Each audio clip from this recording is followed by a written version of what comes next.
আমাদের আজকের দিনটা একটু অন্যরকম ছিল। একটা পার্সেল আসার কথা ছিল আর সেটা রিসিভ করার জন্যই আমরা যাচ্ছি। আমাদের যাত্রা শুরু হলো গ্রামের রাস্তা দিয়ে। চারপাশে পরিবেশটা এত শান্ত আর সবুজ যে বাইক নিয়ে যেতে অনেক ভালো লাগছিল। মনটা একদম ফ্রেশ হয়ে গেল। কিছুক্ষণ যাওয়ার পর আমরা দুবলিয়া ট্রেন লাইন পেলাম। তারপর পেয়ে গেলাম দুবলিয়া বাজার।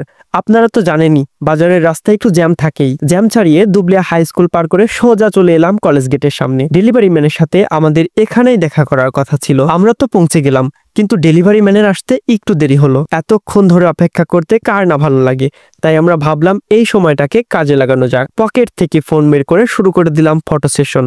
বেশ কয়েকটা ভালো ছবিও তুললাম আমরা। ঠিক সেই সময়ে একজন চাওয়ালা কাকা আমাদের দিকে এগিয়ে এলেন। বিকেল বেলা রাস্তার ধারে দাঁড়িয়ে গরম চায়ে চুমুক দেওয়ার লোভটা আর সামলাতে পারলাম না। বন্ধুর সাথে গল্প করতে করতে চা খাচ্ছিলাম। পরিবেশটা দারুণ লাগছিল।